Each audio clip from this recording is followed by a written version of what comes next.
ముందుగా కడాయి పెట్టుకొని అందులో ఒక చెంచా ఆయిల్ వేసుకొని కొద్దిగా జీలకర్ర, ఎండుమిరపకాయలు, పచ్చిమిరపకాయలు, టమాటా, ఉప్పు, అలాగే పుదీనా ఇవన్నీ వేసి వేయించుకోవాలి. వేసి చక్కగా ఒక 2 ఉల్లిపాయలు, మీరు పచ్చివైనా వేసుకోవచ్చు, ఇలా వేసి మగ్గించాలి. మగ్గిన తర్వాత ఒక 10 నిమిషాలు పెడితే మగ్గుతుంది.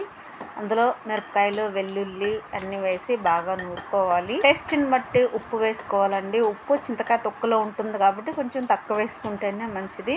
అలాగే చింతకాయ తొక్కు నేను 1.5 స్పూను చింతకాయ తొక్కు వేసి నూరాను, చాలా బాగుంటుంది. చింతకాయ తొక్క పచ్చడిలాగా మేమైతే ఎప్పుడు సంవత్సరం నిల్వ పచ్చడి మా అమ్మగారు చేసి పంపిస్తారు. ఇప్పుడు వేయించుకున్న టమాటాలు, ఉల్లిపాయలు, పుదీనా ఇవి కూడా వేసి బాగా నూరుకోవాలి. బాగా అంటే మరి అంత మెత్తగా కాదండి, పచ్చగా నూరుకుంటేనే అన్నంలో తింటానే చాలా బాగుంటుంది. ఈరోజు మాకు లంచ్లోకి ఇవేనండి మేము ఇలా ప్రిపేర్ చేసుకున్నాము. టమాటా చింతకాయ తొక్కు పచ్చడి, అలాగే వంకాయ టమాటా మసాలా కర్రీ చేశాను. కాకరకాయ ఫ్రై కూడా చేసుకున్నాను. బగారా రైస్కి ఈ టమాటా మసాలా వంకాయ కర్రీకి చాలా బాగుంటుంది టేస్ట్. అలాగే మునగాకు టమాటా పప్పు, మీరు ఎప్పుడైనా మునగాకు అలాగే ఫ్రై కూడా చేసుకొని తినొచ్చు. ఇలా పప్పులో కూడా చేసుకుంటే చాలా బాగుంటుంది.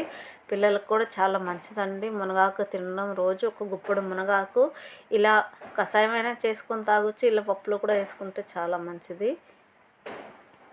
ఈ మునగాకు టమాటా పప్పు ఎలా చేయాలో నేను నెక్స్ట్ వీడియోలో చూపిస్తానండి. ఈ వీడియో కానీ మీకు నచ్చినట్టయితే ఒక లైక్ చేయండి, షేర్ చేయండి, నా ఛానల్కి సబ్స్క్రైబ్ చేయండి. Thank you.